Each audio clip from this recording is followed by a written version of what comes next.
Welcome to my SS class. I am Rekha. Today we shall read 10th class political chapter 2 federalism. What do you mean by federalism? बच्चों federalism होता है संघवाद. हिंदी में अगर इसका meaning देखा जाए तो संघवाद मीनिंग होता है. संघवाद में क्या होता है फेडरलिज्म में? फेडरलिज्म में हम देखते हैं कि there is a division of power between the states and the central government. तो जो पावर्स का डिवीज़न देखा जा सकता है फेडरलिज्म के अंदर. और जो फेडरलिज्म फॉर्म ऑफ गवर्नमेंट है it has been taken from Canada. हमारे इंडिया ने जो अडोप्ट किया है ये सिस्टम, ये कनाडा से लिया गया है. आउट ऑफ 192 स्टेट्स और Nations of the world, 25 Nations of the world have the federalism form of government. Almost 40% जो पॉपुलेशन है वर्ल्ड की is governed by the federalism form of government. तो बच्चों ये फेडरलिज्म फॉर्म ऑफ गवर्नमेंट क्यों adopt करना पड़ता है? Because the countries which is bigger in size and bigger in dimension, तो वहाँ पर हमें क्या करना पड़ता है? Federalism form of government adopt करना पड़ता है. यहाँ पे आपके कई क्वेश्चन मैंने बता दिए हैं. टोटल स्टेट्स कितनी हैं? 192 हैं. आउट ऑफ जो 25 नेशंस हैं उनमें फेडरलिज्म क्या है? अडोप्ट किया गया है. 40% पॉपुलेशन गवर्न की जा रही है फेडरलिज्म फॉर्म ऑफ गवर्नमेंट से. और आगे जो फेडरलिज्म फॉर्म ऑफ गवर्नमेंट है वो क्यों अडोप्ट किया जाता है? बिकॉज जो बिगर कंट्री होती हैं, bigger in size and bigger in dimensions, वहाँ पर हम federalism form of government adopt कर सकते हैं. तो बच्चों यहाँ पर जो हम पढ़ रहे हैं वो फेडरलिज्म फॉर्म ऑफ गवर्नमेंट पढ़ रहे हैं. और जो हमारा प्रीवियस चैप्टर था उसमें हमने पढ़ा था कि power sharing. Power sharing means क्या होता है? पावर को शेयर करना होता है, पावर को बांटना होता है. और वो पावर शेयरिंग में हमने 2 कंट्रीज़ के एग्जांपल पढ़े थे, Sri Lanka and Belgium. Power sharing जो डिफरेंट ऑर्गन्स हैं गवर्नमेंट के, उनके अंदर भी शेयर की जा सकती है पावर. पावर शेयरिंग में हमने पढ़ा है कि जो पावर है, गवर्नमेंट पावर है, उसको डिफरेंट ऑर्गन्स में भी डिवाइड कर सकते हैं, डिफरेंट लेवल्स के अंदर भी उसको डिवाइड कर सकते हैं, एंड डिफरेंट सोशल ग्रुप्स के अंदर भी, and different political parties, pressure groups and movements में भी उस पावर को हम डिवाइड कर सकते हैं. तो बच्चों यहाँ पर जो हम पढ़ रहे हैं वो पढ़ रहे हैं कि फेडरलिज्म फॉर्म ऑफ गवर्नमेंट में हम कैसे जो पावर का डिवीज़न किया गया है सेंटर एंड स्टेट गवर्नमेंट में. सेंटर और स्टेट गवर्नमेंट के अंदर क्या होता है बच्चों कि पावर्स की डिविजन्स होती है. और जो हमारे इंडिया में, जो we are going to read about our India में जो पावर्स का डिवीज़न है वो किस बेस पे किया गया है? हमने जो पावर्स है, टोटल जो सब्जेक्ट्स है हमारे 3 लिस्ट के अंदर डिवाइड किए हैं. 3 लिस्ट में एक यूनियन लिस्ट रखी है govern by the central government. Second state list रखी है govern by the state government. एक हमने कंकरेंट लिस्ट रखी है जिसका मतलब होता है समवर्ती सूची, जिस पर सेंट्रल एंड स्टेट गवर्नमेंट दोनों के दोनों कानून बना सकते हैं. तो बच्चों फेडरलिज्म क्या होता है वो मैं आज आपको पढ़ाने जा रही हूँ. Let's start to read the chapter. In previous chapter we have read the division of power among the different levels of government. One of the major forms of power sharing is the modern democracies. जो power sharing का major forms है वो क्या है? एक democracies होता है. It is most commonly refer to as the federalism. उसी को आप फेडरलिज्म के रूप में रेफर कर सकते हैं. We begins by describing federalism in general terms. General terms के अंदर हम इसको डिस्क्राइब करेंगे. The rest is of the chapter tries to understand the theory and practice of federalism in India. India के अंदर हम थ्योरीज और प्रैक्टिस को यहाँ पर ट्राई करने की कोशिश करेंगे. A discussion of federal constitutional provision is followed by the analysis of the political that has strengthened the federalism in practice. जिसने फेडरलिज्म को स्ट्रेंथन किया है प्रैक्टिस के अंदर. Towards the end of chapter we turn to the local government की तरफ turn कर देते हैं, जो एक न्यू एंड थर्ड गवर्नमेंट का जो फॉर्म है फेडरलिज्म में. इंडियन फेडरलिज्म में हम कम्युनिटी गवर्नमेंट जो थर्ड फॉर्म है वो भी रीड करेंगे. फेडरलिज्म बच्चों क्या होता है? What is federalism? Let's us get back to contrast between the Belgium and Sri Lanka that we saw in the last chapter.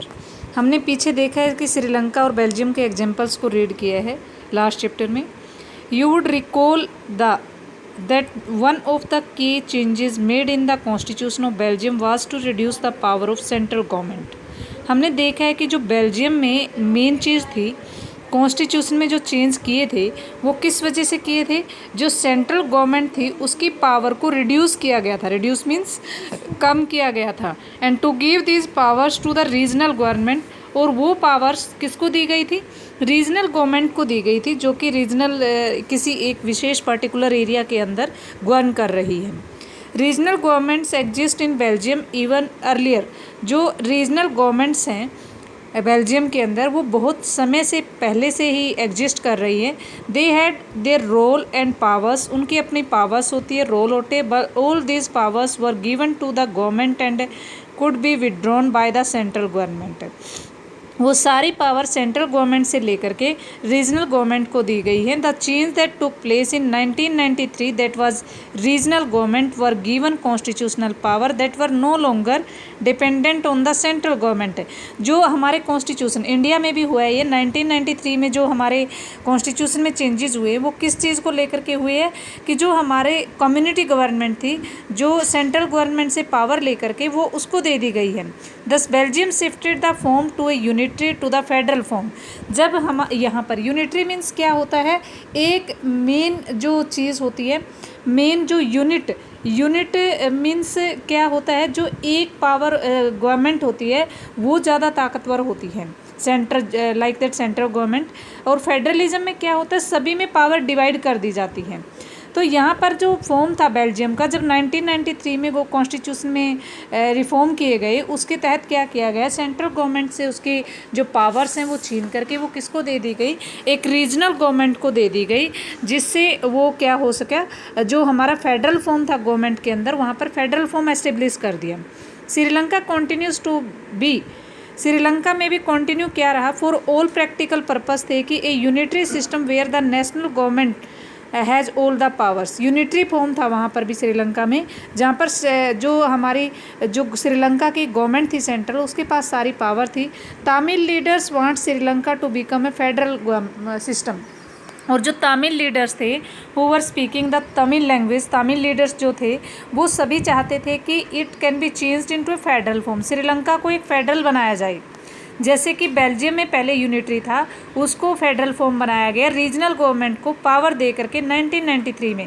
यहाँ पर आप क्वेश्चन बनाएंगे एक internal, when did Belgium became federal list country, तो वो आप लिखेंगे कि 1993 में, व्हेन जो पावर सेंट्रल गवर्नमेंट की जो पावर्स थी वो किसको दे दी गई, वो दे दी गई है रीजनल गवर्नमेंट को।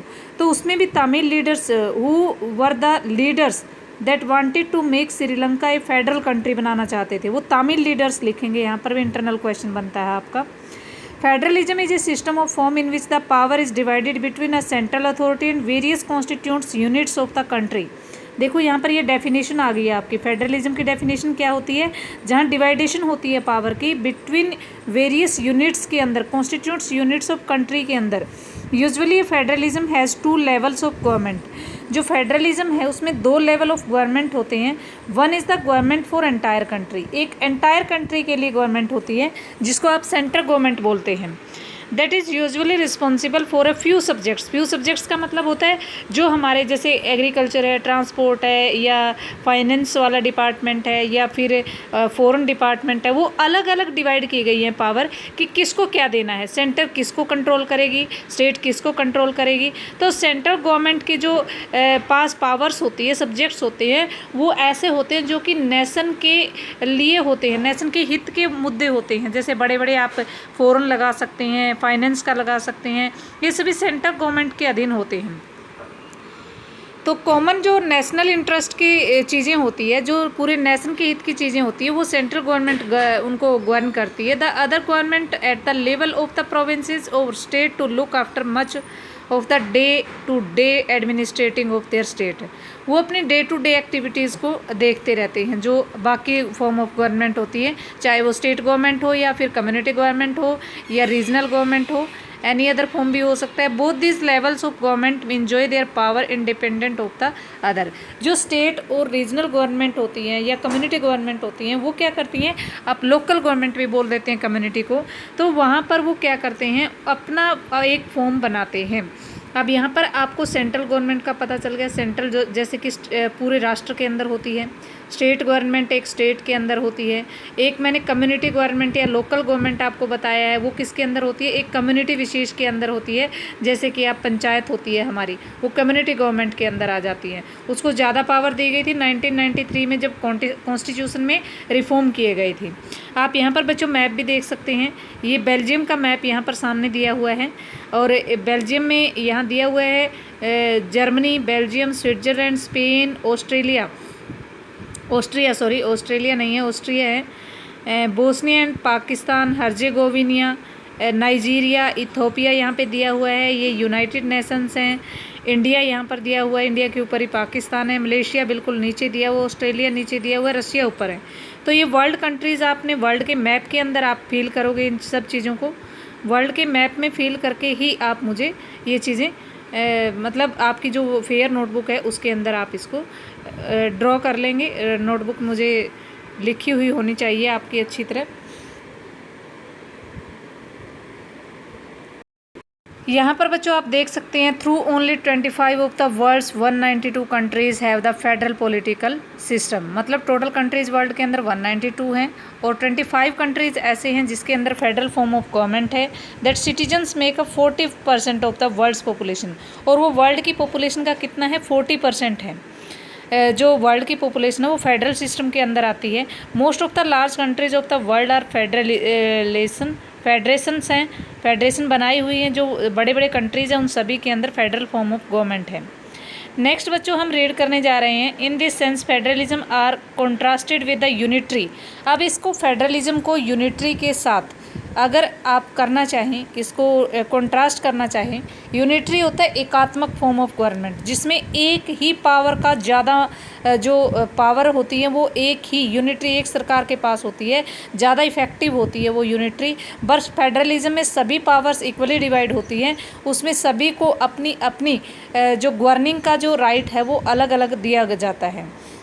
Under the unitary form, either there is only one level of government or the sub units are subordinate for the central government। यहाँ पर या तो फिर एक वन ही लेवल गवर्नमेंट होता है या फिर सब यूनिट्स होती हैं, सबॉर्डिनेट्स होती है सेंट्रल गवर्नमेंट की। Central government can pass an order to the provisional और द लोकल गवर्नमेंट। जो सेंट्रल गवर्नमेंट होती है वो एक ऑर्डर पास कर सकती है प्रोविंशियल और लोकल गवर्नमेंट के पास। बट इन फेडरल सिस्टम में the central government can not order. Federal system के अंदर जो सेंट्रल गवर्नमेंट होती है वो ऑर्डर नहीं दे सकती स्टेट गवर्नमेंट को टू डू समथिंग, कोई भी काम करने के लिए। State government has power to its own for which is not answerable to the central government. State government के पास भी अपनी पावर होती है जिसके लिए वो रिस्पॉन्सिबल नहीं होती सेंट्रल गवर्नमेंट के प्रति। Both these governments are separately answerable to the people. यहाँ पर आप क्वेश्चन बनाएंगे, what is the difference between the unitary form of government and the federalism form of government. यहाँ पे बताया है कि फेडरलिज्म में इक्वली डिवाइडेशन ऑफ पावर होती है और यूनिटरी में सेंटर मोर पावरफुल होता है। यूनिटरी में state government has their own power, they are not responsible to the central government, but unitary form में they are responsible to the central government। तो यहाँ पर बच्चों आप देख सकते हैं, let's look some of the key features of federalism. Federalism की फीचर्स आप यहाँ पर पढ़ेंगे। फेडरलिज्म की फीचर क्या होती है, देयर आर 2 और मोर लेवल्स ऑफ गवर्नमेंट। ये भी आपके डेफिनेशन के अंदर ही कवर हो जाता है, अगर आपको अलग से लिखना है तो ये क्वेश्चन लिख सकते हैं। यहाँ पर 2 और मोर लेवल्स ऑफ गवर्नमेंट होते हैं, जैसे कि मैंने बताया, फर्स्ट सेंटर होता है, सेकंड स्टेट होता है, थर्ड यहाँ पर कम्युनिटी गवर्नमेंट या रीजनल लोकल गवर्नमेंट भी बोल सकते हैं। Different tyres of government govern the same citizens but each tyre has its own jurisdiction. अब यहाँ पर ये बताया गया है, देखो जो हर एक सरकार होती है वो सभी पूरी जनता के ऊपर गवर्न करती है। जैसे कि एक जो स्टेट के अंदर व्यक्ति होता है उसके ऊपर सेंटर का भी गवर्न होता है और स्टेट का भी होती है गवर्निंग, बट उनका एक ज्यूरिडिक्शन सिस्टम होता है। ज्यूरिडिक्शन सिस्टम में आप देख सकते हैं, जो हमारा पूरे राष्ट्र का कोर्ट होता है वो सुप्रीम कोर्ट होता है, और जो हमारा स्टेट का कोर्ट होता है वो हाई कोर्ट होता है, और जो हमारा डिस्ट्रिक्ट कोर्ट होते हैं उनको सबॉर्डिनेट कोर्ट भी बोल देते हैं और लोकल कोर्ट्स भी बोल देते हैं। तो इस तरीके से उनका ज्यूरिडिक्शन सिस्टम है जो अलग अलग होता है। In specific matters legislator, taxation and administration. Legislation के लिए अलग से अधिकारी होते हैं, टैक्सेशन के लिए अलग से होते हैं और एडमिनिस्ट्रेशन के लिए अलग से होते हैं सभी व्यक्ति। तो ज्यूरिडिक्शन हर एक फॉर्म उनका अलग अलग होता है। The jurisdiction of the respective levels of tier of government are specified in the constitution.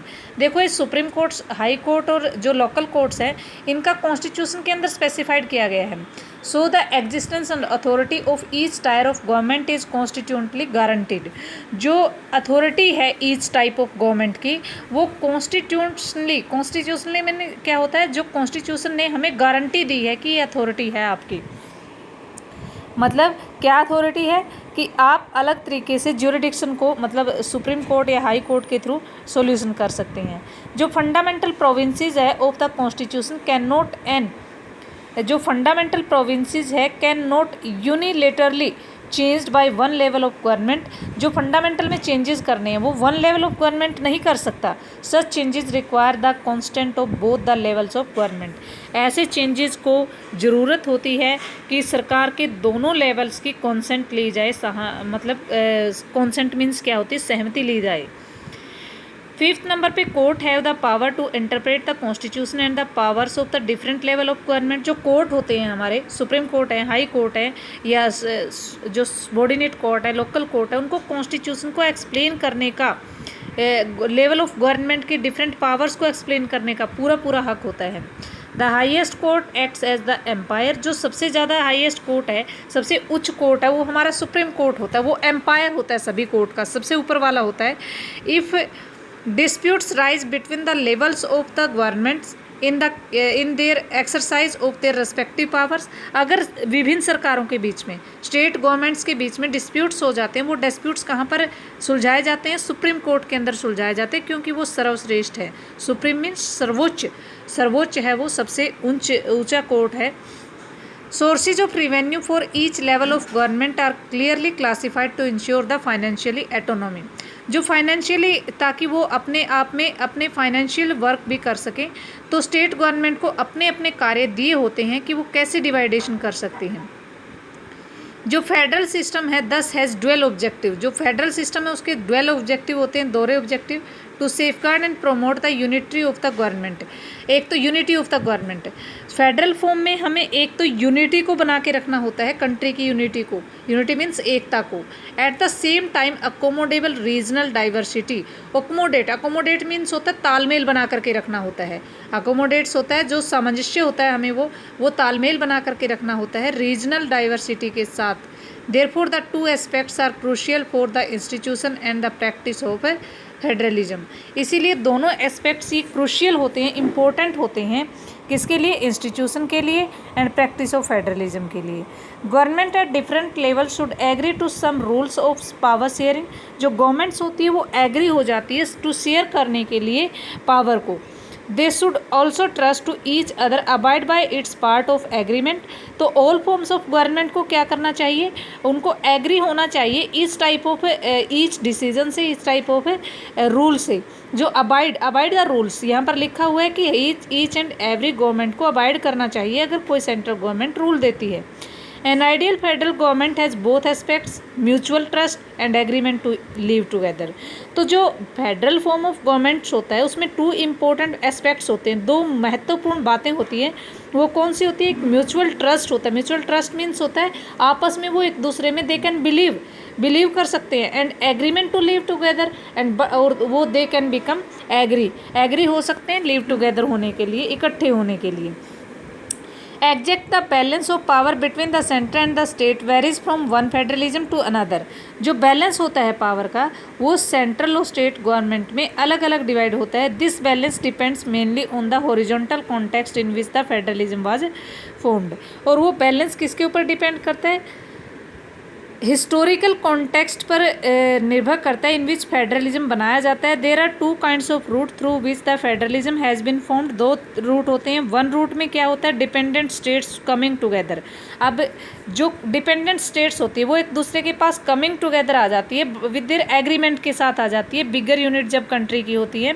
So by the pooling sovereignty and retaining the identity, they can increase the security, and this type of government coming together federation include the USA, Switzerland and Australia। यहाँ पर इसने कहा है कि जो form of government होते हैं, unitary जो फॉर्म ऑफ गवर्नमेंट होते हैं फर्दर 2 टाइप्स की होती है। यहाँ पर मैं आपको ये बताना चाह रही हूँ कि अभी तक हमने यूनिटरी एंड और फेडरलिज्म 2 टाइप्स के गवर्नमेंट के बारे में पढ़ा है। फेडरलिज्म में we have read a lot of powers of the federalism, lot of features of the federalism, how to govern the federalism on the country. But यहाँ पर जो मैं बताने वाली हूँ, there are 2 types of federalism. जो federalism होता है, फेडरलिज्म फर्दर आगे 2 टाइप्स में डिवाइड होता है। वन इज़ कमिंग टुगेदर और सेकंड इज़ होल्डिंग टुगेदर। अब बच्चों यहाँ के मीनिंग से ही आप क्लैरिफाई कर सकते हैं। कमिंग टुगेदर मीन्स क्या होता है, जब लोग एक दूसरे के पास आते हैं पूरे प्यार और मेल मिलाप से, ये कहते हैं कि हम इकट्ठे मिल करके ये काम करेंगे, this is called coming together. But holding together क्या होता है, होल्ड करके रखना। जब सेंटर मोर पावरफुल हो जाता है और वो उसको ज़बरदस्ती होल्ड करता है कि हमें एक राष्ट्र को क्या करके रखना है, बांध करके रखना है। अब यहाँ पर कमिंग टुगेदर का मतलब होता है जो अपनी मर्जी से सभी स्टेट्स उसके पास आ जाते हैं कि हम मिल करके काम करेंगे। और ये in which countries we can find this form of government, federalism coming together form of government can be seen in USA, Switzerland and Australia. 3 examples यहाँ पर दिए हुए हैं, ये भी आप लिखेंगे। What do you mean by coming together? Coming together क्या होता है, when state governments come to each other to safeguard their sovereignty, retaining their identity and to increase there security. और टू इंक्रीज देयर सिक्योरिटी, उनकी security को भी increase कर देती है। यहाँ पर आपको बुक के अंदर भी डेफिनेशन मिल जाएगी, जो आप help book, any type of help book अगर आपके पास है, यहाँ से आप लिखना चाहते हैं यहाँ भी लिख सकते हैं, क्लियर लिखा हुआ है। Which are the examples of coming together federation के, ये यहाँ पर आपका 1 मार्क्स में क्वेश्चन आ सकता है, USA, Switzerland and the Australia. ये था बच्चों आपका कमिंग टुगेदर के एग्जाम्पल्स। आगे हम पढ़ने जा रहे हैं, in this chapter, in this first category of federalism all the constituent states usually have equal powers. सभी स्टेट्स में इक्वल पावर होती है। हमने ये पढ़ा है कि जो फर्स्ट कैटेगरी होती है फेडरलिज्म की, यानी कि कमिंग टुगेदर में सभी मिलजुल करके इक्वली पावर शेयर कर लेते हैं। जैसे वैसा विस ऑफ द फेडरलिज्म गवर्नमेंट, उसी को आप strong federalism form of government बोल देते हैं। सेकंड हमारा which are the 2 types of federalism, ये भी क्वेश्चन लिखेंगे, coming together and holding together. आगे फर्दर उनको एक्सप्लेन भी करेंगे आप। फर्दर एक्सप्लेनेशन में आपको you should have to write coming together federation की डेफिनेशन, होल्डिंग टुगेदर की फेडरेशन की डेफिनेशन। तो second route is where a large country decides to divide its power between the constituent states and the national governments. तो second जो root है, इसमें power divide हो जाती है किसके बीच में, कॉन्स्टिट्यूंट स्टेट के बीच में और नेशनल गवर्नमेंट के बीच में। India, Spain and Belgium are example of this kind of holding together federation. हमारा इंडिया भी, यहाँ पर आपको ध्यान देने वाली चीज़ है कि होल्ड करना पड़ रहा है इंडिया को, अपनी समझ से कोई नहीं आ रहा है एक दूसरे के पास, होल्डिंग टुगेदर कर रहा है। इसमें थोड़ा सा सेंटर को इफेक्टिव होना पड़ता है। होल्डिंग टुगेदर फेडरेशन है हमारे यहाँ पर, फेडरलिज्म जो है वो होल्डिंग टुगेदर का है। In this second category, the central government tends to be more powerful with a wish to the states। यहाँ पर दिया हुआ है देखो, in this form of government में सेंट्रल गवर्नमेंट मोर पावरफुल होती है, ये आप लिखेंगे क्वेश्चन में। ये आपको लिखने की जरूरत नहीं है, with the states central government is more powerful, it is enough. Very often different constituent units of the federalism have unequal power. जो डिफरेंट कॉन्स्टिट्यूशनल जो यूनिट्स होती है फेडर, अनइक्वल पावर्स जो होती है, some units are granted special powers, कुछ units को स्पेशल पावर्स भी दी जाती हैं। तो ये था बच्चों हमारा फेडरलिज्म की डेफिनेशन। फॉर्म ऑफ फेडरलिज्म कितने होते हैं, coming together and holding together. Coming together when all states agree to save their security for their security, sovereignty and retaining their identity. And holding together, इसके examples है USA, Switzerland, Australia. Holding together में बच्चों क्या होता है, जो centre होता है मोर पावरफुल होता है, वो इफेक्टिव वे में काम करता है central government. India, Spain, Belgium के अंदर such kind of holding together federation यहाँ पर मिलती है। आगे यहाँ पर ये डेफिनेशन दी हुई है। ज्यूरिडिक्शन वर्ड मैंने बताया कि ज्यूरी का सिस्टम अलग अलग होता है, वो ये करेंगे। The area over which someone has legal authority. Jurisdiction का मतलब होता है किसी भी व्यक्ति के पास जब लीगल अथॉरिटी होती है, द एरिया में be defined in the terms of geographical boundary और in terms of the certain kinds of subjects. वो एरिया डिफाइंड होता है जियोग्राफिकल बाउंड्री में और in terms of certain kinds of subjects में। ठीक है, तो यहाँ तक आपका जो ग्लोसरी भी करनी है ये भी लिखना है। इंटरनल क्वेश्चन जितने हो चुके हैं आपको अपनी नोटबुक में राइट डाउन करने हैं। आगे फर्दर बच्चों यहाँ पर एक सम नेपाली सिटीजन से एक स्टोरी सी दी हुई है, ये रीड कर लेना। इसमें अगर आपको कोई क्वेश्चन नज़र आए इम्पोर्टेंट तो वो भी आप नोटबुक में राइट डाउन कर लेंगे। अब यहाँ पर आगे हम जो इम्पोर्टेंट चीज़ है इंडिया के बारे में हम पढ़ने जा रहे हैं कि what makes India a federal form of government, how we can say that India is the federal form of government, India has a federal form of government.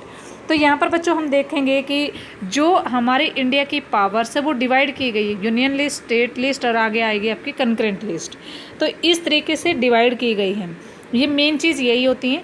We have earlier seen how small countries like Belgium and Sri Lanka face many problems for managing the diversity.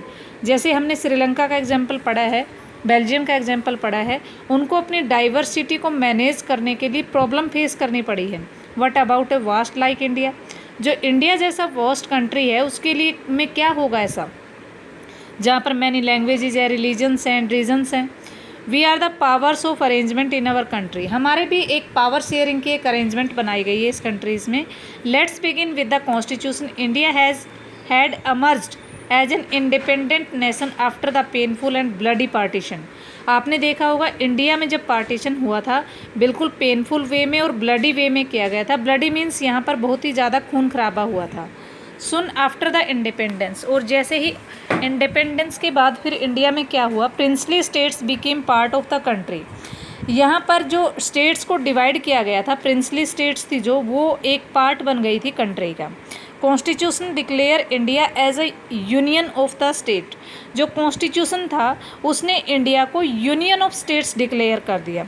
जब princely state यहाँ पर थी तो constitution में India को union of state declare किया गया।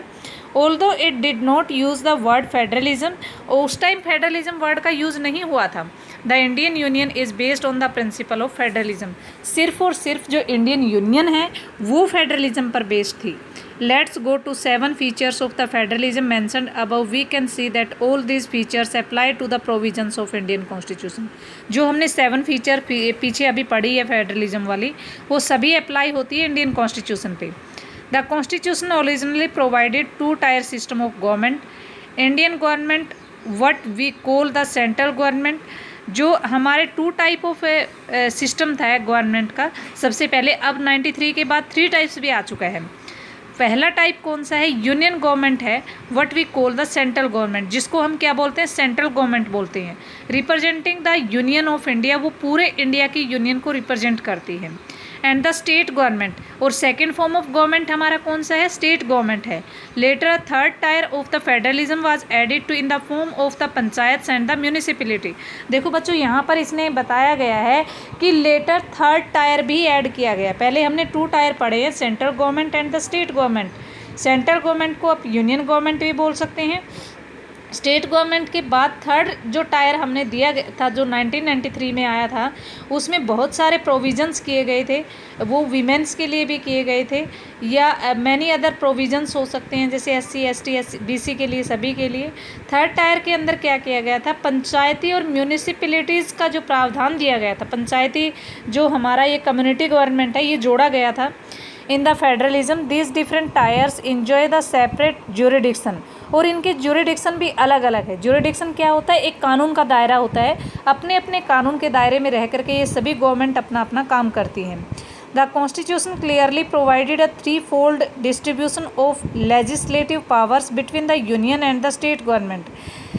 जो कॉन्स्टिट्यूशन है हमारा इंडिया का, उसने यूनियन और स्टेट के अंदर अलग अलग पावर्स को डिवाइड किया है, और वो पावर्स यहाँ पर दी गई है। इसमें कुछ ना कुछ चेंजेस होते रहते हैं, वो आप changes new according to new list के करेंगे। यूनियन लिस्ट, यूनियन लिस्ट क्या होती है बच्चों, वो मैं बताऊँगी। यूनियन लिस्ट एक ऐसी लिस्ट होती है जिसमें हमारी जो सेंट्रल गवर्नमेंट होती है वो काम करती है। यूनियन लिस्ट में जितने भी जो नेशन की इम्पोर्टेंस के सब्जेक्ट्स होते हैं, जो राष्ट्र के हित के विषय होते हैं, वो यूनियन लिस्ट के अंदर आते हैं। Include subject such as the national importance such as defence of country. Defence means क्या होता है, सुरक्षा, जो देश की सुरक्षा का मामला है वो यूनियन लिस्ट में आता है। फॉरेन अफेयर्स, जितने भी विदेशी अफेयर्स हैं, बैंकिंग, कम्युनिकेशन हैं, करेंसी हैं। देखो ये बहुत ही बड़े मुद्दे हैं। बैंक लेन देन जो भी है वो भी सरकार सेंट्रल गवर्नमेंट के अधीन आता है। जो पैसा छापने का है ये भी सेंट्रल गवर्नमेंट के अधीन आते हैं। They are included in the list because we need a uniform policy on these matters throughout the country. हमें क्या होता है कि हमें ये सेंट्रल गवर्नमेंट को क्यों देने पड़े, रीज़न इसका इसने दिया है क्योंकि हमें एक यूनिफॉर्म पॉलिसी की ज़रूरत होती है पूरे थ्रू आउट कंट्री में इन मैटर्स को सॉल्यूशन करने के लिए। जो यूनियन गवर्नमेंट है can make laws relating to this subject mention in the union list. Union list में जितने भी लॉज होते हैं उन पर जो कानून होते हैं वो कौन बना सकती है, सिर्फ और सिर्फ आपकी जो यूनियन गवर्नमेंट बना सकती है। यहाँ पर आप लिखेंगे, सब्जेक्ट्स के नेम भी लिखेंगे, what do you mean by union list भी लिखेंगे, who govern the union list भी लिखेंगे। ये आपका इंटरनल क्वेश्चन बन जाता है। और how many subjects are there in union list, current के सर्च करेंगे वही आप लिखेंगे। नेक्स्ट बच्चों आ जाता है स्टेट लिस्ट। स्टेट लिस्ट में subject state and local importance के आ जाते हैं, जैसे पुलिस है, ट्रेड है, कॉमर्स है, कॉमर्स, एग्रीकल्चर एंड इरिगेशन, ये स्टेट गवर्नमेंट्स के अधीन आते हैं। स्टेट गवर्नमेंट क्या करती है, alone can make laws relating to the subjects mention in the state list. वो जो स्टेट लिस्ट में लॉज होते हैं उनको मेंशन करती है, उनको रिलेटिंग टू सब्जेक्ट्स मेंशन इन स्टेट लिस्ट में जो मेंशन होते हैं उन पर नियम बनाती हैं। थर्ड नंबर का बच्चों अभी यहाँ पर पढ़ा है कि जो यूनियन गवर्नमेंट होती है, central government union list subjects को कंट्रोल करती है, स्टेट गवर्नमेंट स्टेट लिस्ट के सब्जेक्ट्स को कंट्रोल करती है। अब आ जाता है concurrent list, include subjects of common interest to both the union government as well as the state government. ये दोनों कंकरेंट कुछ समवर्ती विषय होते हैं, समवर्ती सूची के विषय होते हैं जिसमें बोलते हैं कि जिस पे दोनों कानून बना सकते हैं। उसमें एजुकेशन है, forest, trade, union, marriage, adoption. Adoption mean क्या होता है, कोई बच्चा गोद लेना है, एंड सक्सेशन है, उत्तराधिकारी का नियम है, मैरिज है, यूनियन, ट्रेड है, जो यूनियन का ट्रेड होता है उस पे भी कंकरेंट लिस्ट में सेंट्रल और स्टेट दोनों गवर्नमेंट कानून बना सकती है। अगर वहाँ पर कोई ना कोई क्लैश हो जाता है, उनके जो उस मुद्दे के ऊपर कोई झगड़ा हो जाता है, तो सेंट्रल गवर्नमेंट का जो लॉ होता है वो इम्प्लीमेंट किया जाता है। Both the union as well as the state government can make laws on the subject mentioned in this list। यहाँ पर क्लियरली लिखा हुआ है कि दोनों गवर्नमेंट क्या बना सकती हैं, लॉज बना सकती हैं। If their laws conflict with each other, अगर दोनों में कोई कन्फ्लिक्ट हो जाए, झगड़ा हो जाए, the law made by the union government is will prevail. और जो यूनियन गवर्नमेंट बनाएगी वो लॉ क्या होगा, लागू होगा। यहाँ तक था बच्चों हमारी सब्जेक्ट की जो लिस्ट थी वो हमने पूरी की पूरी यहाँ पर रीड कर ली है।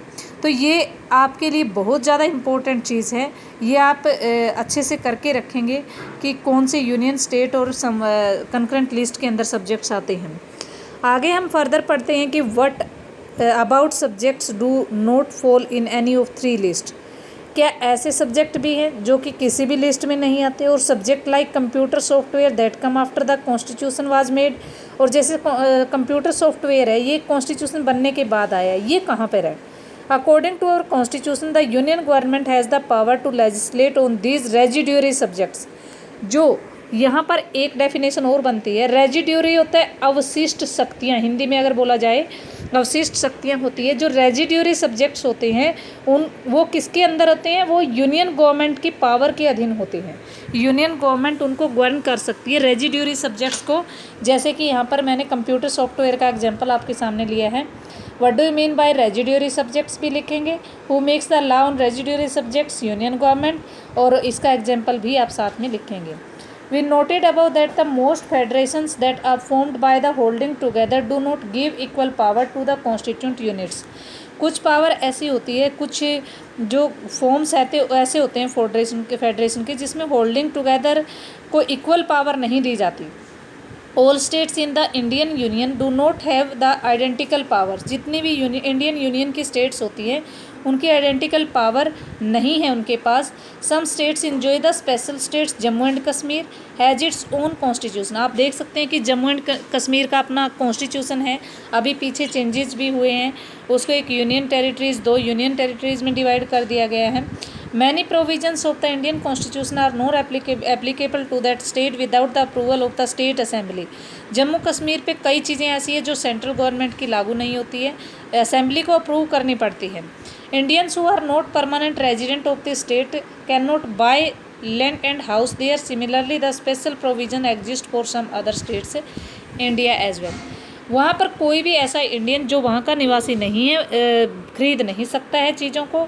तो इसीलिए यहाँ पर क्या बताया गया है कि इंडिया में कोई और स्टेट भी है जिनको स्पेशल दर्जा दिया गया है।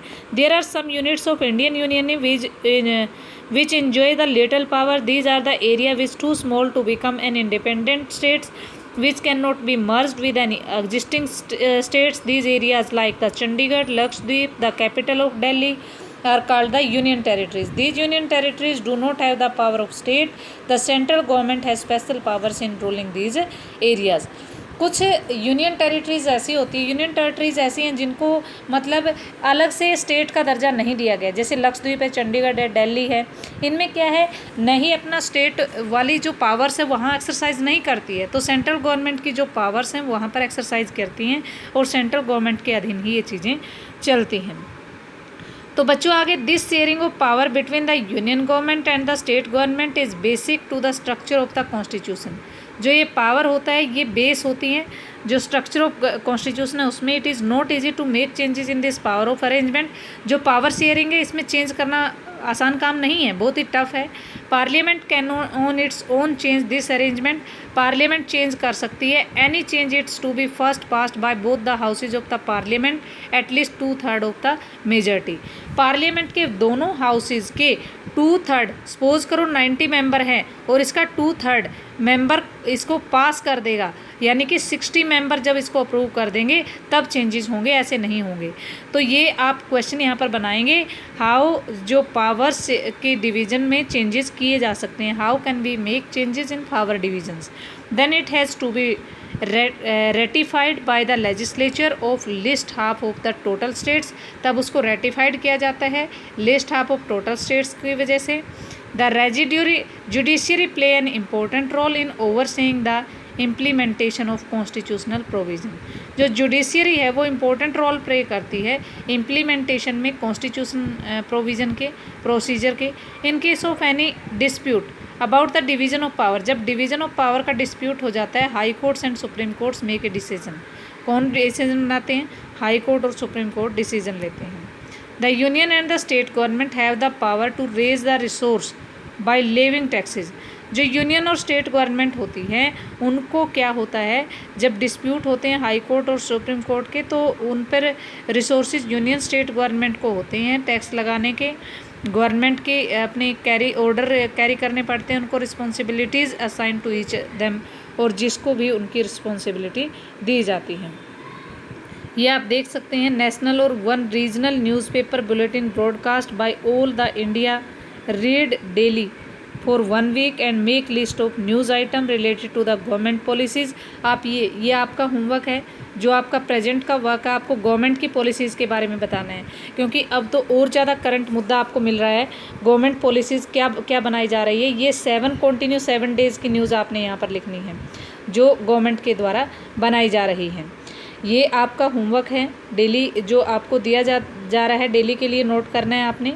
यहाँ पर पोखरण एक प्लेस है इंडिया का where conducted the nuclear test. यहाँ पर लिखेंगे where is Pokhran, why is Pokhran famous, because of nuclear test की वजह से फेमस है। इट इज़ इन राजस्थान के अंदर है। Rajasthan was oppose the central governments nuclear policy but it could prevent the governments of India from conducting the nuclear test.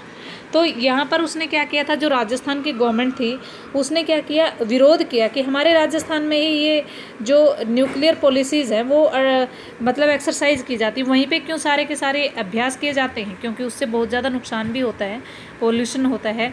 जब कोई भी यहाँ पर किसी भी चीज़ को एक्सरसाइज करके देखा जाता है कि वो सही है या गलत है। तो इस हिसाब से बच्चों ये आप यहाँ से क्वेश्चन बनाएंगे। Suppose the government of Sikkim plans to introduce the new textbook in school, but the union government does not like its style and content of new textbook. In the case, does the state government need to take permission from the union government before this textbook? ये आपका question है। क्यों लेनी पड़ती है? क्योंकि जो education है वो कंकरेंट लिस्ट के अंदर आती है। अब मैंने यहाँ पर आपको बताया है कि जहाँ पर डिस्प्यूट्स हो जाते हैं सेंट्रल और स्टेट गवर्नमेंट के अंदर, वहाँ पर जो इम्प्लीमेंट लॉ किसका होता है, जो लॉ बनाया जाता है सेंट्रल गवर्नमेंट के द्वारा वो इम्प्लीमेंट होता है।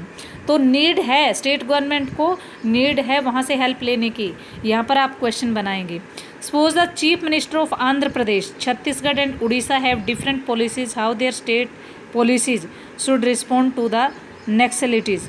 तो जो आंध्र प्रदेश, छत्तीसगढ़ और उड़ीसा की डिफरेंट जो पॉलिसीज़ हैं, स्टेट पॉलिसीज़, उनको रिस्पॉन्ड करना है। नक्सलिटीज़ कौन से होते हैं, नक्सलवाद जो होता है वो अटैक करते हैं जो, उनको जवाब देना है। तो can the prime minister of India intervene and pass the order. देखो डिफेंस का मामला है, डिफेंस का मामला किसके अधीन आता है, सेंट्रल गवर्नमेंट के। तो नेचुरली जो प्राइम मिनिस्टर उसमें इंटरफेयर करेगा। That all the chief minister will have to obey. तो जो हमारा यहाँ पर प्राइम मिनिस्टर डिसीजन लेंगे वो चीफ मिनिस्टर जो हैं उनको ओबे करने होते हैं। तो यहाँ पर बच्चों इंडिया इन 1947 में दिया हुआ है। आप एक बार इस मैप को फिल कर लीजिए। अगर आपने इंडिया का मैप लगाया नहीं है फिल करके, वो भी आप देख सकते हैं यहाँ पर। ये आपका होमवर्क है, ये पता होना चाहिए। बे ऑफ बंगाल यहाँ पर है, अरेबियन सी, इंडियन ओशियन, जो इसे टचिंग कंट्रीज़ कौन से हैं, ये सब चीज़ें आपको आनी चाहिए। ये 9th क्लास में हम करवा चुके हैं। अगर अभी भी आपकी कोई कमी रहती है तो अभी मैप के थ्रू कर लीजिए। हाउ इज़ फेडरलिज्म प्रैक्टिस, जो फेडरलिज्म है इसकी प्रैक्टिस कैसे की जाती है। कॉन्स्टिट्यूशनल प्रोविज़न आर नेसेसरी, जो कॉन्स्टिट्यूशनल प्रोविज़न होते हैं वो नेसेसरी होते हैं इसको अप्रूव करवाने के लिए, इस चीज़ को आगे बढ़ाने के लिए, फेडरलिज्म फॉर्म ऑफ गवर्नमेंट को आगे बढ़ाने के लिए कॉन्स्टिट्यूशन के प्रोविज़न बहुत ज़्यादा ज़रूरी होते हैं। यहाँ पर यही बात हमें समझाई गई है। It is not merely because of the clearly laid our constitutional provision, the real success of federalism in India can be attributed the nature of democratic policies in our country। जो मेन चीज़ है वो democratic जो policies है हमारे country की, उनके ऊपर depend करती हैं। This ensured that the spirit of federalism, respect for diversity and desire for living together became shared ideas in our countries. तो हमें क्या करना है, हमें स्पिरिट ऑफ जो फेडरलिज्म है उसका रेस्पेक्ट करना है। Diversity and desire for living together, इकट्ठे रहने के लिए हमें सभी को रेस्पेक्ट करना है। बिकॉज जो शेयर्ड आइडियल्स होते हैं हमारे कंट्रीज़ के, उनकी वजह से।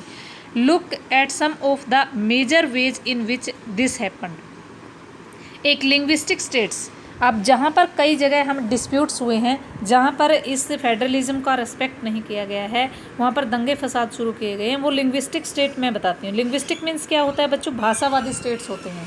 लिंग्विस्टिक होता है जो भाषा के आधार पर डिवाइड किए गए हैं। जैसे कि पंजाब आप ले सकते हो, सबसे पहले आंध्रा 1993 में भाषा के आधार पर डिवाइड हुआ था।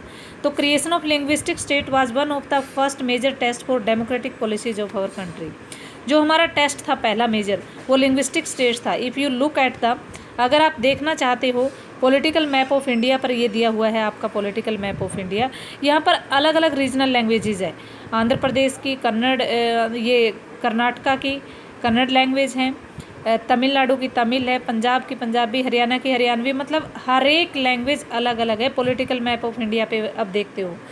तो इसकी जर्नी जो थी डेमोक्रेसी के रूप में वो कब शुरू हुई थी, 1947 में, दैट ऑफ 2013 नहीं है, 2020 हो चुका है। You will be surprised by the extend of changes, और जो चेंजेस आए हैं 1947 से लेकर के 2020 तक वो आप देख सकते हैं।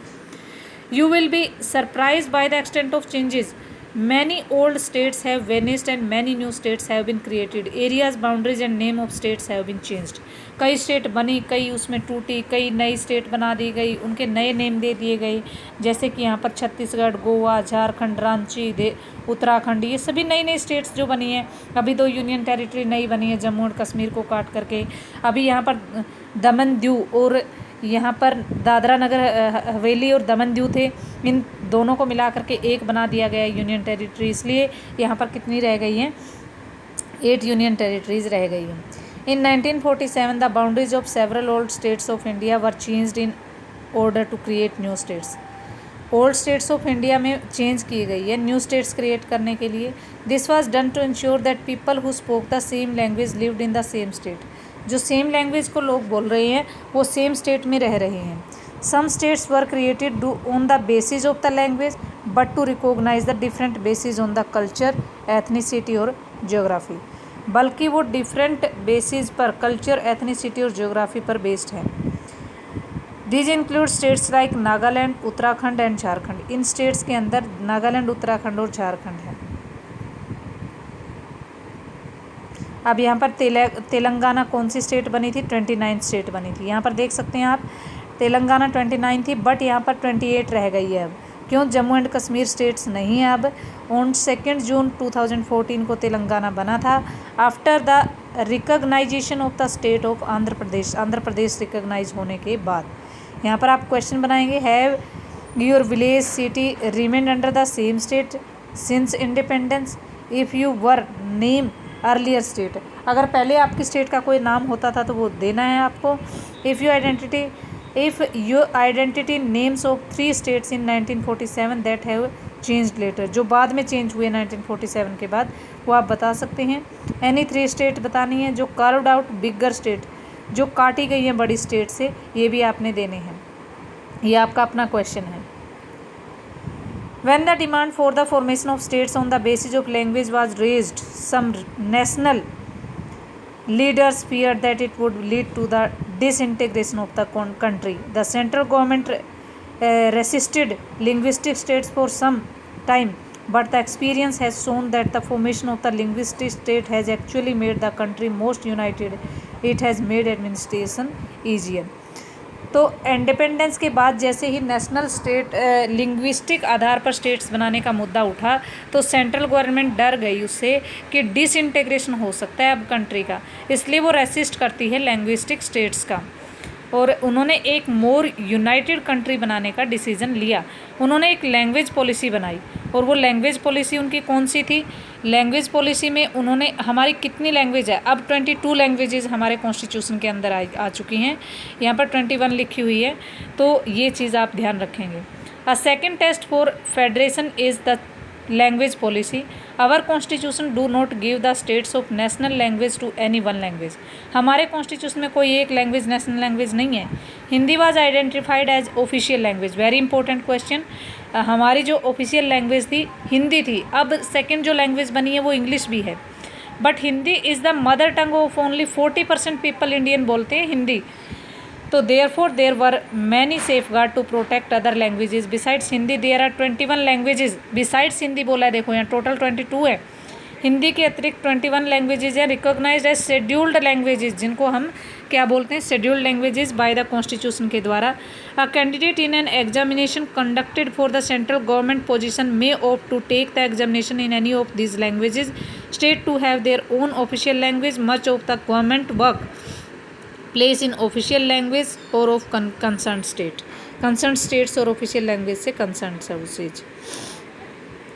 तो यहाँ पर वो जो चीज़ें आई हैं, यहाँ पर हमने जो डिसीज़न लिया है, सेंट्रल गवर्नमेंट ने कहा कि हिंदी को ऑफिशियल लैंग्वेज बनाया गया था। हिंदी सिर्फ 40% लोग बोलते थे।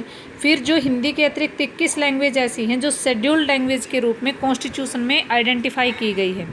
तो कोई भी व्यक्ति जो एग्ज़ाम में बैठता है वो कोई भी लैंग्वेज को ऑप्ट कर सकता है। अनलाइक श्रीलंका, यहाँ पर एक एग्जांपल श्रीलंका का हमने पिछले चैप्टर में पढ़ा था। Unlike Sri Lanka the leader of our country adopted the very cautious attitude in spreading use of Hindi. हमारे इंडिया के लीडर ने हिंदी को स्प्रेड करने के लिए and use of English official language purpose was to stop in 1965। जो ऑफिशियल लैंग्वेज इंग्लिश बनाई जा रही थी 65 में, उसको स्टॉप कर दिया गया था। However many non Hindi speaking states demanded that the use of English continue. लेकिन कई स्टेट्स ने डिमांड की कि इंग्लिश को कंटिन्यू रखा जाए। तमिलनाडु मूवमेंट टुक ए वायलेंट फॉर्म। ऐसा वायलेंट फॉर्म तमिलनाडु में हुआ था।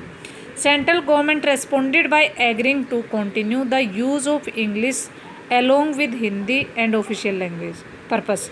जो सेंट्रल गवर्नमेंट होती वो एग्री हो जाती कंटिन्यू यूज़ ऑफ इंग्लिश के लिए और हिंदी के लिए ऑफिशियल पर्पस के लिए। Many critics thinks that this solution favoured the English speaking elite.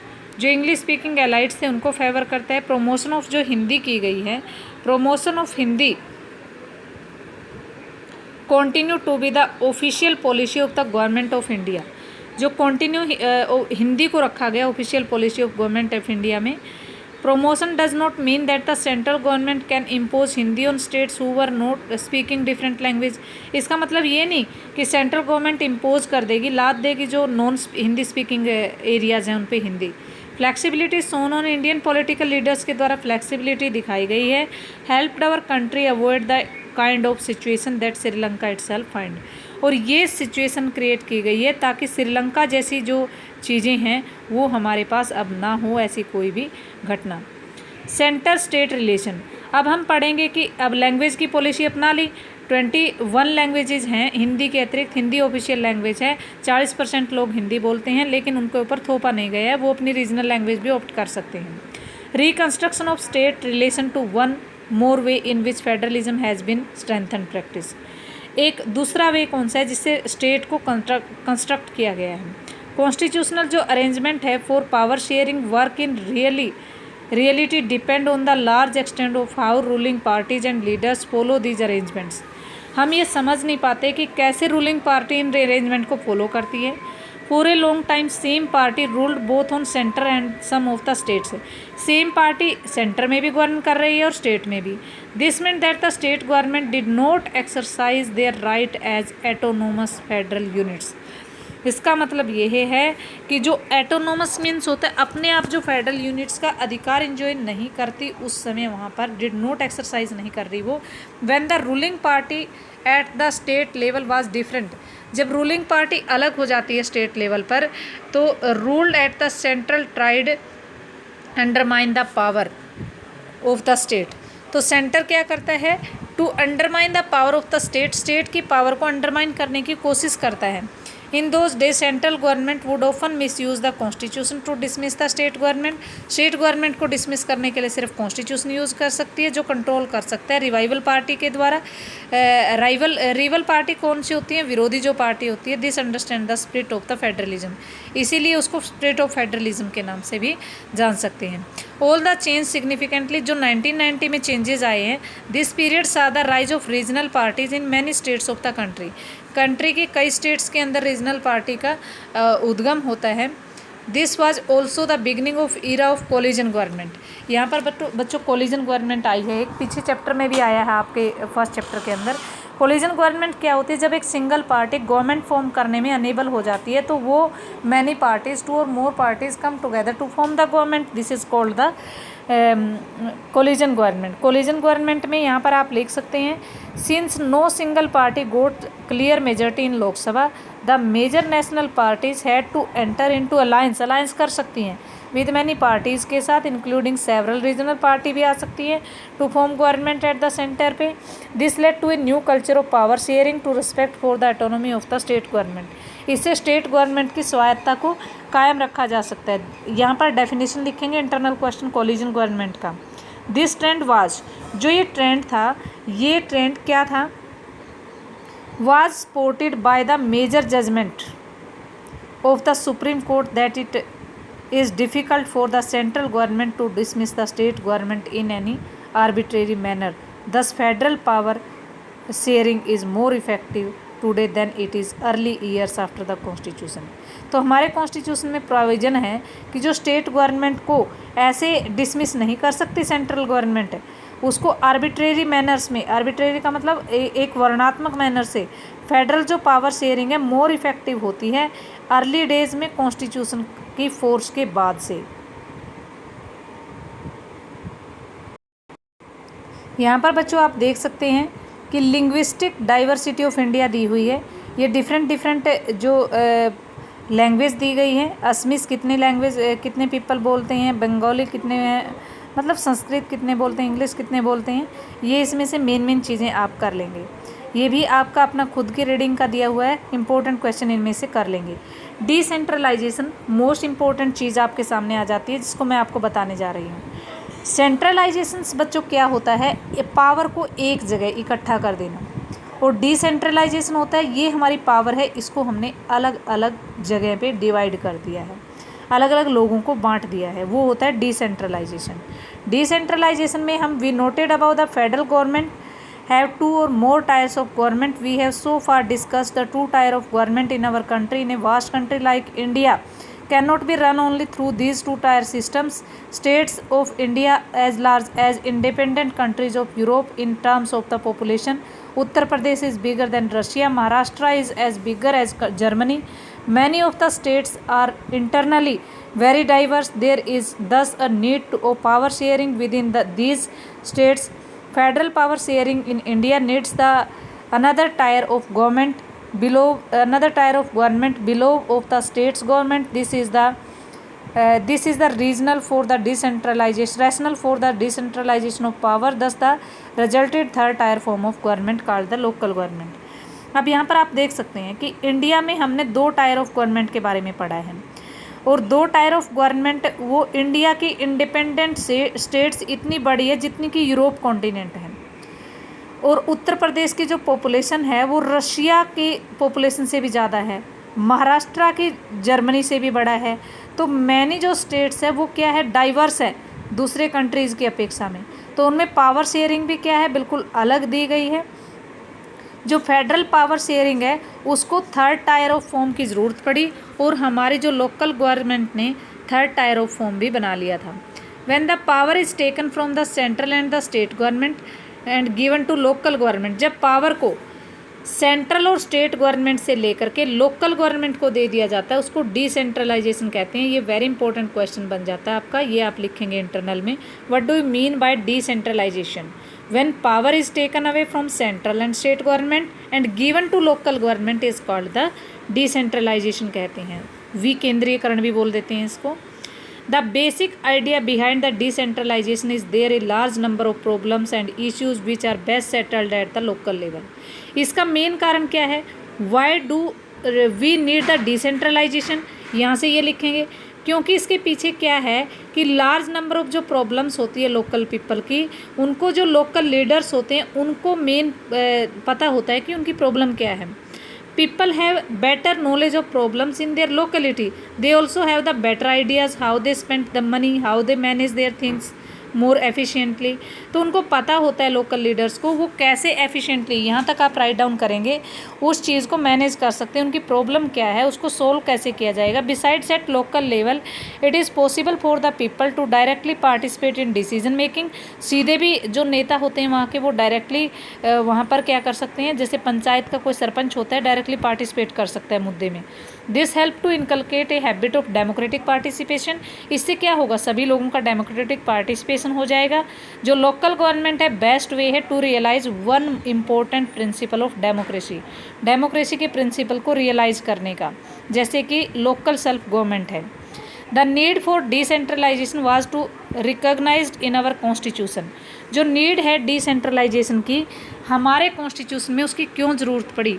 Since then there has been several attempts to decentralise the power of level of village and towns panchayat सिंधा। तो हमारे constitution में कई ज़रूरतें ऐसी हुई जिससे डिसेंट्रलाइजेशन करना पड़ा। पावर का विलेजेस के बीच में, म्यूनिसिपलिटीज़ के बीच में, जो अर्बन एरियाज़ में सेटअप की गई है स्मॉल स्टेट्स के अंदर, but these were directly under the control of the state government. लेकिन ये चीज़ें भी स्टेट गवर्नमेंट के कंट्रोल में आती हैं। Elections to be local governments were not held regularly. जो इलेक्शन गवर्नमेंट के इलेक्शन होते हैं वो रेगुलरली नहीं हो सकते। Elections local government did not have any power and resource of their own. Local government की कोई पावर नहीं होती, कोई रिसोर्स नहीं होता। There was very little decentralisation होता है इफेक्टिव टर्म्स के अंदर। अब मेजर स्टेप्स टुवर्ड्स डिसेंट्रलाइजेशन वो 1992 में उठाया गया। जो मेजर स्टेप्स था डिसेंट्रलाइजेशन का, the constitution was amended to make the third tier of the democracy more powerful and more effective. जो कॉन्स्टिट्यूशन है अमेंड करने का, थर्ड टायर में सुधार करने का, उसको मोर इफेक्टिव बनाया गया।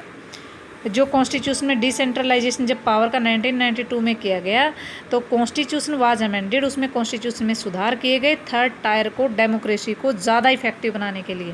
थर्ड टायर आपको पता ही है, और ये अमेंड कब हुए कॉन्स्टिट्यूशन में? 1992 में। ये भी आप करेंगे। अगर ये आ जाए कि विलेज जो पंचायत हैं वो कब एग्जिस्ट हुई, वो भी when did village panchayat and जो ये म्यूनिसिपैलिटी एग्जिस्ट हुई इन 1992 में, यही लिखेंगे आप। तो यहाँ पर हम पढ़ने जा रहे हैं one by one. Now it is the constitutionally mandatory to hold the regular election of local government bodies.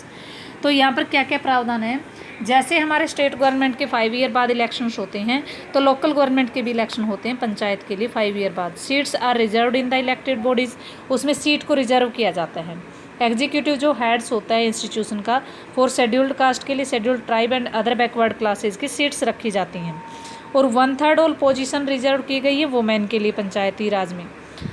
N independent institution called the state election commission, एक इंडिपेंडेंट इंस्टीट्यूशन है जो इलेक्शन करवाता है, वो कौन सा, state election commission. Has been created in each of state to conduct the panchayat और municipal जो इलेक्शन है उनको कंडक्ट करने के लिए स्टेट इलेक्शन कमीशन कंडक्ट किया गया है। State government has required to share the some power and revenue with the local government, जो हमारी स्टेट गवर्नमेंट होती है, जैसे हरियाणा की गवर्नमेंट है, उसको पंचायतों के साथ कुछ शेयर करना पड़ता है, रिवेन्यू। रिवेन्यू मीन्स होते आय के साधन। The nature of sharing varies from state to state, और वो शेयर करने के, रिवेन्यू को शेयर करने की नेचर अलग अलग है, सभी स्टेट्स में एक जैसी नहीं है। जो रूरल लोकल गवर्नमेंट है is popularly known by the name of panchayati raj. What do you mean by panchayati raj लिखेंगे आप यहाँ से, कि जो रूरल गवर्नमेंट है उसको पंचायती राज कहते हैं। Each village has a group of village, in some states has a gram panchayat. अब यहाँ पर पंचायती राज आ गया, तो विलेज और ग्रुप ऑफ विलेज में क्या आता है, पंचायती राज आता है। ये भी यहाँ पर क्वेश्चन बनाएंगे। पंचायती राज, ग्राम पंचायत क्या होती है, ईच विलेज और a group of villages in some states has a gram panchayat.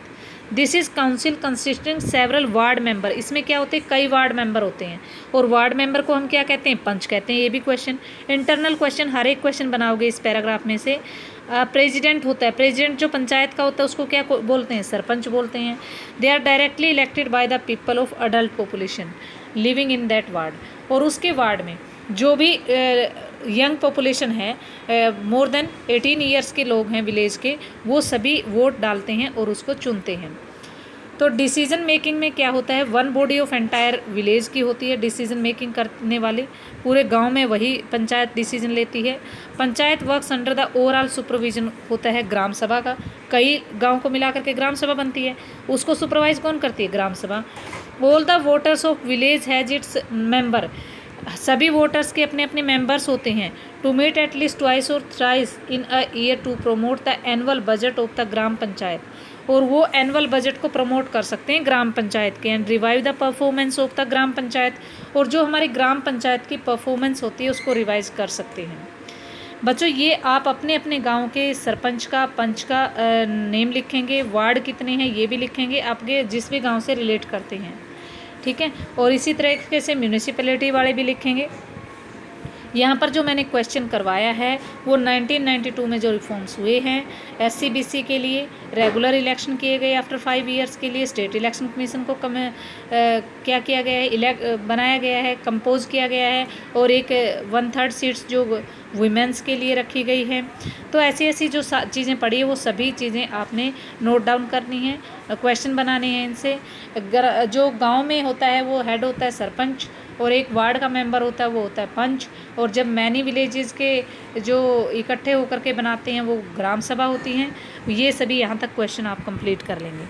जो लोकल गवर्नमेंट स्ट्रक्चर है goes right to the district level, फिर वो ग्राम सभा डिस्ट्रिक्ट लेवल पर पहुँच जाती है।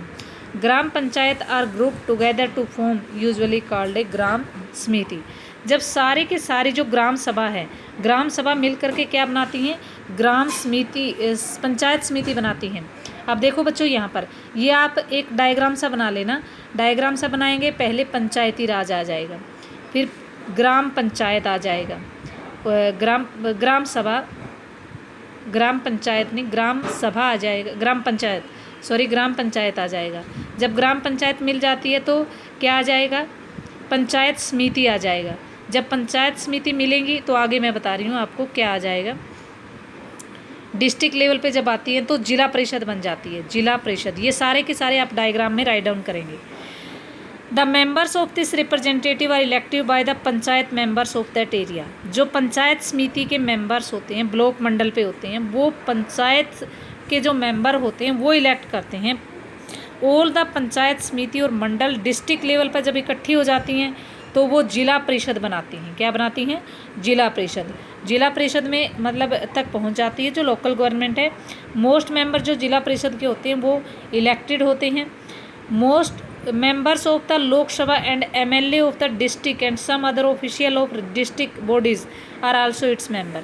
इसमें जो लोकसभा में, राज्यसभा में जो मेंबर जाते हैं, MLAs MP होते हैं, वो भी इसके जिला परिषद के मेंबर होते हैं। जिला परिषद का जो चेयरमैन है पॉलिटिकल हेड ऑफ जिला परिषद होता है। जो पॉलिटिकल हेड है, चेयरमैन कौन होता है? जो पॉलिटिकल हेड होता है जिला परिषद का, वही होता है चेयरमैन। ठीक है बच्चों, तो यहाँ तक आपका जो हो चुका है बहुत ही इंपॉर्टेंट है। जिला परिषद क्या है, पंचायत समिति क्या है, और ग्राम पंचायतें क्या होती हैं, ये सब चीज़ें आपने लिखनी है। सिमिलरली जो लोकल बॉडीज़ है एग्जिस्ट इन अर्बन एरिया, जैसे गांव के अंदर सरकार है ऐसे पंचायत है, ऐसे ही अर्बन एरियाज़ के अंदर है। अर्बन एरियाज़ में म्यूनिसिपलिटी सेटअप की गई है। Big cities are constitute the municipal corporation, बड़े बड़े सिटीज़ में म्यूनिसिपल कॉरपोरेशन बनाई गई है। बोथ म्यूनिसिपलिटी और म्यूनिसिपल कॉरपोरेशन वो इलेक्टेड मेंबर्स के द्वारा कंसिस्टिंग होती है, पीपल रिप्रेजेंटेटिव होते हैं। म्यूनिसिपल का जो चेयरपर्सन होता है वो पॉलिटिकल हेड होता है म्यूनिसिपलिटी का। एक municipal corporation such as officer is called the mayor, और जो म्यूनिसिपलिटी का हेड होता है उसको आप मेयर कहते हैं। ये भी आपका इंटरनल क्वेश्चन बनता है। और जो म्यूनिसिपलिटीज़ कहाँ एस्टेब्लिश की जाती है? टाउन में। और म्यूनिसिपल कॉरपोरेशन कहाँ पर? बिग सिटीज़ के अंदर। ये भी आपके क्वेश्चन बनते हैं। तो यहाँ पर आपका आई थिंक चैप्टर फिनिश होने ही वाला है। थोड़ा सा आपका रहता है एन एक्सपेरिमेंट इन ब्राज़ील के एक्सपेरिमेंट को आप खुद पढ़ेंगे क्योंकि वीडियो काफ़ी लेंथी हो गई है। This new system of local government is the largest experience in democracy conducted anywhere in the world के अंदर, मतलब और भी कंडक्ट की जा सकती है, डेमोक्रेसीज़ के अंदर होती है ये। 36 जो लाख इलेक्टेड रिप्रेजेंटेटिव होते हैं पंचायत के अंदर और म्यूनिसिपलिटी के अंदर ऑल ओवर द कंट्री, पूरे वर्ल्ड कंट्री के अंदर। तो कंट्री में क्या होता है? This number is bigger than the population of many countries. हमारे देश की इलेक्टेड मेंबर की जनसंख्या ही किसी भी देश की जनसंख्या से ज़्यादा है, बहुत सारे देशों की जनसंख्या से ज़्यादा है, क्योंकि जो यूरोपियन कंट्री है उनकी जनसंख्या बहुत ही कम है। Constitutional states for local government has helped to deepen the democracy in our country. जो कॉन्स्टिट्यूशनल स्टेटस है उसने हमारी डेमोक्रेसी को बहुत डिपन किया है। It has also increase women की रिप्रेजेंटेशन को बढ़ा दिया है इसने डेमोक्रेसी में। At the same time there are many difficulties while the elections are held regularly. जो ग्राम सभा है are not held regularly, gram sabha regularly नहीं होती, इलेक्शन तो होते हैं। इंथुजियास्टिकली ग्राम सभा आर नॉट हेल्ड रेगुलरली नहीं होती। Most state government has not transferred significant power, जो स्टेट गवर्नमेंट ने उनको जो इम्पोर्टेंट पावर है वो भी नहीं दी है लोकल गवर्नमेंट को। Now we have given the adequate resource, we are the still a long way from realizing the idea of self government. तो we are the still a long way, हमारे पास एक लंबा रास्ता है रियलाइज़ करने का सेल्फ गवर्नमेंट को। जैसा कि हमने यहाँ पर पढ़ा है, बहुत ही ज़्यादा पॉलिटिकल चीज़ें हम यहाँ पर पढ़कर आए हैं। किस तरीके से लोकल गवर्नमेंट यानी कि सेंटर से शुरू हुए थे, आप लोकल तक पहुँच चुके हैं। एक गांव विलेज तक की सरकार के बारे में हमने रीड किया है। इसमें मैनी क्वेश्चन बनते हैं, मतलब एटलीस्ट आप 70 इंटरनल क्वेश्चन फाइंड आउट करोगे इससे। और जितना भी आपका ये दिया हुआ है, locate the following states and blank outline map of India, Manipur, Sikkim, Chhattisgarh और गोवा, ये आपको मैप में फिल करनी है हर एक चीज़। आइडेंटिफाई द 3 फेडरल कंट्रीज़ बताने हैं अदर देन इंडिया से, आउटलाइन करनी है। ये श्रीलंका, बेल्जियम, इंडिया, ये हमने पढ़ा था, ये चैप्टर में सब कुछ आ चुका है। Pick out the one feature in practice federalism in India that is similar and one feature that is different from that Belgium से सिमिलर्स तो हमारी कम्युनिटी गवर्नमेंट है, वहाँ पर रीजनल गवर्नमेंट है। और अलग गवर्नमेंट क्या है? अलग गवर्नमेंट में होल्डिंग टुगेदर और कमिंग टुगेदर का एग्जाम्पल देख लेना आप, वहाँ पर हमारे तो होल्डिंग है, बेल्जियम में कौन सी है। तो ये सब सारे के सारे क्वेश्चन आप किसी भी बुक से, एनसीईआरटी बुक से राइट डाउन कर सकते हैं और इंटरनल क्वेश्चन आप अपने आप बनाएंगे। टेक्सुअल के लिए मैं आपको एक दिन और दे दूंगी, नेक्स्ट जो हमारा डे होगा उसमें टेक्सुअल क्वेश्चन भेज दूंगी। तो इंटरनल क्वेश्चन आप खुद बनाएंगे क्योंकि मैं ईच एंड एवरी क्वेश्चन को यहाँ पर फाइंड आउट करवा चुकी हूँ। और इसके जो टेक्सुअल क्वेश्चन हैं ये आप बाद में करेंगे जब भी मैं दूँगी। सो आई होप आपको ये वीडियो मेरी पसंद आई होगी। Please, if you want to watch my more videos, subscribe my channel and thanks for watching my video.